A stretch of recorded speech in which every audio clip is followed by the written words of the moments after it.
across more than 128 countries. We know that many countries are ready in terms of the coordination and management of the deployment, in terms of even some of the cold chain infrastructure, the financing, the regulatory bit. But there are some gaps.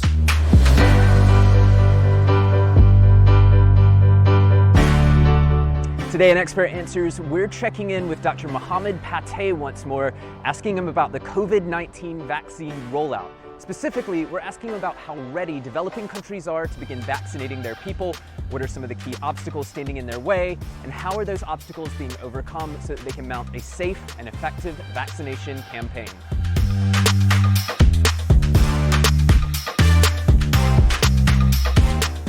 So, Dr. Pate, thank you so much for being here. Here in the past few weeks, since the last time we've spoken, vaccines have started to roll out across the developed world. Can you fill us in a little bit about what the vaccine situation is like in the developing countries? Has the vaccine started to roll out across the developing world yet? Thank you, Paul. I think it's good to see that vaccines are now being delivered to several developing countries over the last couple of weeks. I think that's offering a light at the end of the long tunnel of the pandemic.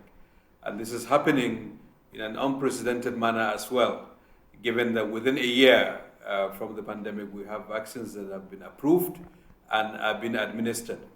Unfortunately, the gap between the high-income countries and the lower-income countries couldn't be reduced more than what it has turned out to be, but still, I think many countries are beginning to vaccinate and more to come. And we've talked in the past about some of these obstacles to rolling out the vaccine more quickly, more widespread, but for folks maybe who haven't caught those episodes, can you remind us a little bit, what are some of the key challenges to getting the vaccine out there further and faster?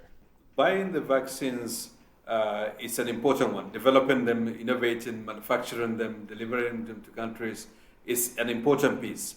But we know that the other half of the challenge is to ensure, in fact, that the vaccines reach the people who will benefit from them. So over the last couple of months, I think we've focused as the World Bank, together with WHO, UNICEF, Gavi, Global Fund, on an effort to help countries get ready to deploy the vaccines, to understand where they are, to assess their readiness to be able to deploy those vaccines efficiently, effectively, as well as equitably. Based on that assessment, over the last couple of months, across more than 128 countries, we know that many countries are ready in terms of the coordination and management of the deployment, in terms of even some of the cold chain infrastructure, the financing, the regulatory bit. But there are some gaps. And you're laying down there all the different puzzle pieces that have to come together so that you can get this vaccine out to people. And it sounds like an incredibly complicated undertaking. Talk to me a little bit about the work that your team and the World Bank and its partners are doing to help countries understand all the puzzle pieces that need to come together and get ready to effectively distribute the vaccine. So, Paul, you see, this is an unprecedented deployment of vaccines in ways that we have never done it before. Not only are the vaccines new, but they are also being administered under what is called emergency use authorization or emergency use listing in the middle of a pandemic. And the vaccines are being administered also to adults, to elderly, to those who have comorbidities, and there are limited doses available. So there's a lot of rationing going on. The systems that are in place in many countries to deliver children are not sufficient necessarily to actually deliver vaccination for large cohort of adults that will require vaccination. So a bit of a fresh thinking is needed in terms of designing how to deliver those vaccines. So just make sure we understand there, what you're saying is we have a lot of experience, the international community has a lot of experience in vaccinating children, but it's a whole nother undertaking to vaccinate widespread adult population. Exactly. And that means that we have to be thoughtful in terms of how we organize this in such a way that doesn't also undermine other essential services that need to be delivered. For instance, COVID vaccines are one vaccines, but also you need measles vaccines. You need children to continue to be immunized against pneumonia and other childhood preventable ailments. So if you look at the bank's additional financing, the way we framed it, it's to support the COVID vaccine deployment, but while doing so, also have the external benefit in terms of strengthening national health systems for other conditions that people also suffer from. Some sort of co-benefits there. You mentioned a few minutes ago the readiness assessments, and to the layman like myself, they're kind of like a report card that you and your team and the World Bank and its partners have been creating to help countries understand the pieces of the puzzle that they need to put into place to get the vaccine out safely and effectively. When you've taken these readiness assessments back to the countries, how have the countries reacted? How are governments taking up your assessments? You see, at the end of the day, the responsibility for administering the vaccines lies on the governments in the countries.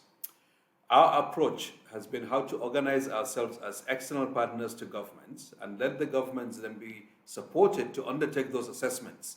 Now, the readiness assessments across the 10 domains that I mentioned identified critical gaps, and those get fed into their vaccine deployment plans, which then are financed either through the bank's financing or their domestic financing or other external financing.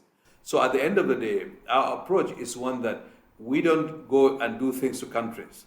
We support countries to do what they need to do to deliver the services to their people. What are some of the big trends? Where are governments needing more of that support? Where do they have sort of things covered? I think in terms of the coordination and management, the arrangements around it, I think that's pretty much developed in many countries.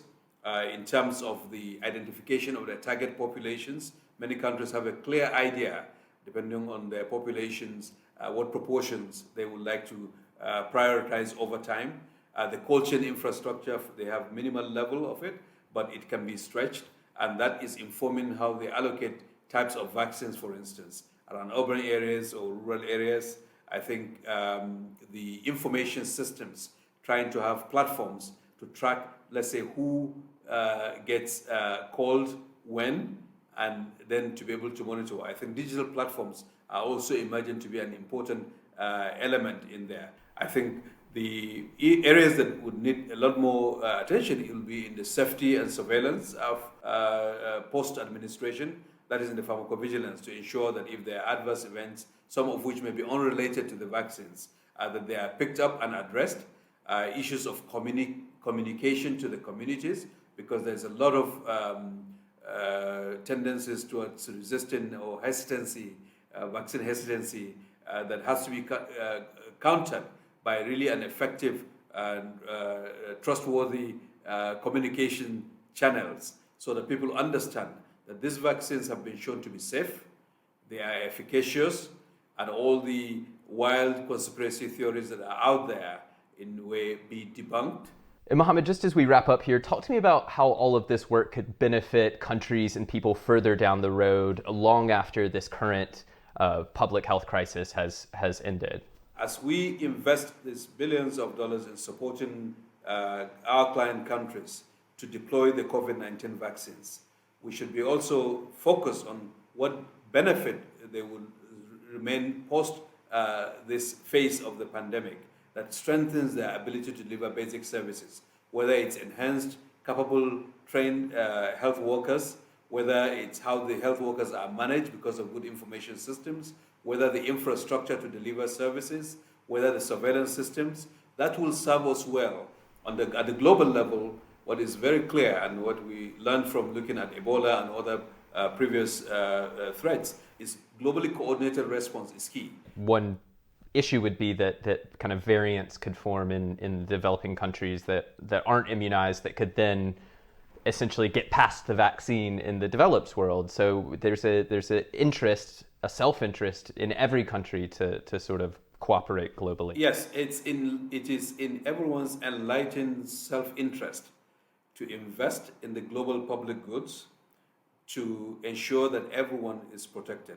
Dr. Mohammed Pate, thank you so much for taking the time to talk to us today. Thank you, Paul. Always good to be with you.